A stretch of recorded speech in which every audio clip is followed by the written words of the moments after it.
Dear student, मैं पंकज कुमार झा बहुत दिनों से आपके संपर्क में नहीं रहा, ठीक है।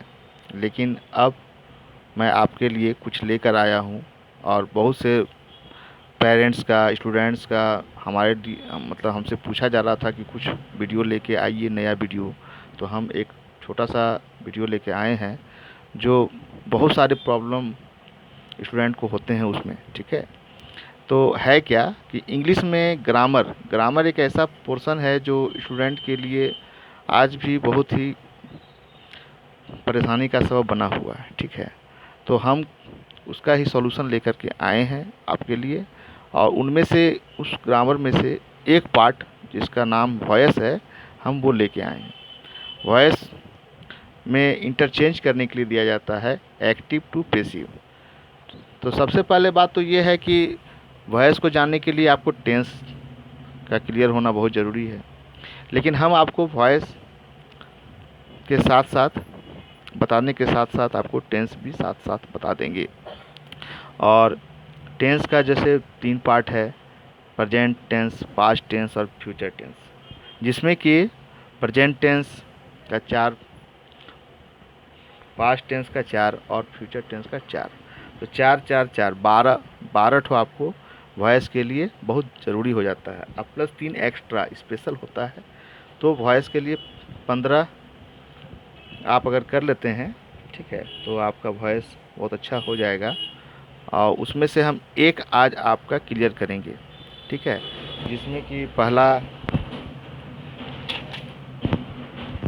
है वॉइस का पहला part, present imperfect tense. Present imperfect tense अगर आप देखिएगा तो इसको बनाने का बड़ा ही अच्छा टेक्निक है, बड़ा ही अच्छा तरीका है, ठीक है। तो इसमें ये तरीका ये है कि प्रेजेंट इम्परफेक्ट टेंस का तो एक्टिव से पैसिव दिया जाता है, ठीक है। एक्टिव से पैसिव इसको बनाने के लिए दिया जाता है। तो एक्टिव से पैसिव बनाने के लिए सबसे पहला बात है क्या कि प्रेजेंट इम्परफेक्ट टेंस का आपको कुछ स्ट्रक्चर को याद रखना है।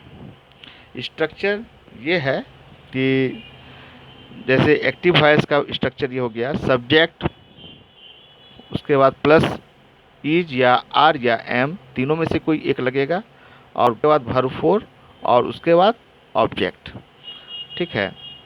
तो सब्जेक्ट प्लस इज या आर या am plus verb four plus object, ये हो गया मेरा एक्टिव वॉइस का स्ट्रक्चर।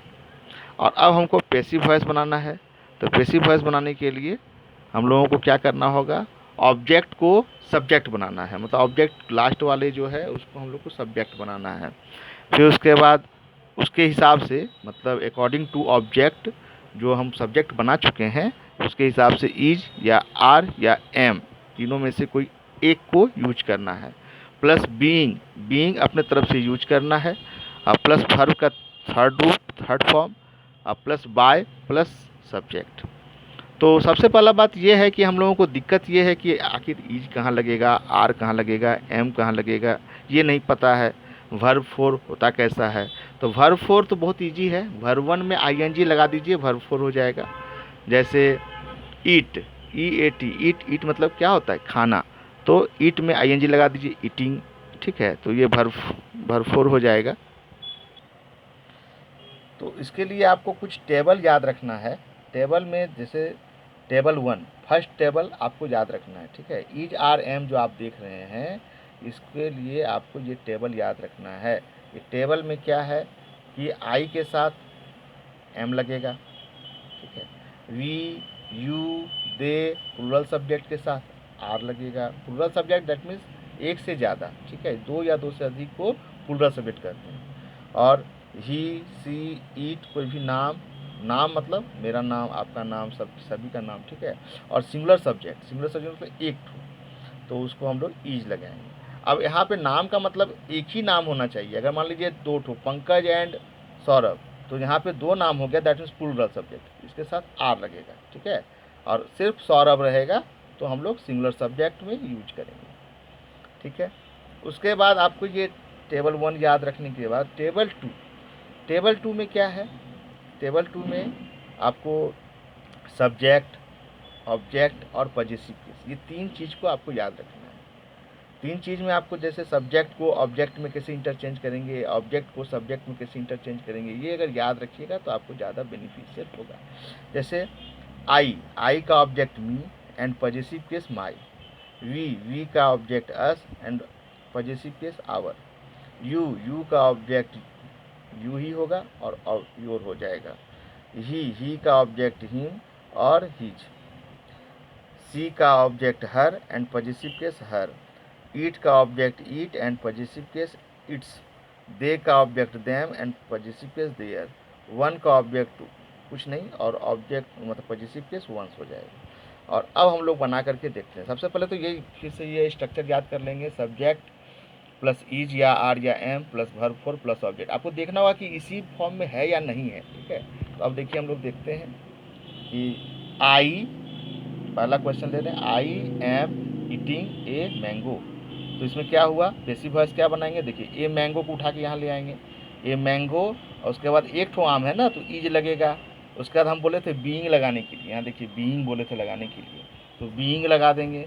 तो उसके बाद ईट का वर्ब 3 याद करना होगा आपको, ईटेन, और फिर बाय लगाएंगे अपने तरफ से और भी मी हो जाएगा। आई का मी, देखिए यहाँ लिखे हुए हैं आई का मी, ये याद करना होगा आपको। Table 1 table 2 is necessary for you. फिर दे आर सिंगिंग सॉन्ग्स, तो सॉन्ग्स को उठा के यहाँ ले आएंगे, सॉन्ग्स बहुत सारा गाना है तो आर लगेगा। फिर उसका बीइंग लगाएंगे, फिर सिंग का भर्तृ संग होता है, ये आपको याद करना होगा, सिंग का भर्तृ याद करना होगा। और फिर बाय और ये दे का देम, देखिए यहाँ पे दे का देम लिखे हुए हैं, दे का देम लिखे हुए हैं, ऑब्जेक्ट क्या लिखे हैं, देम लिखे हुए हैं। तो इस तरह से आप active to passive present imperfect tense का बना सकते हैं। Thank you very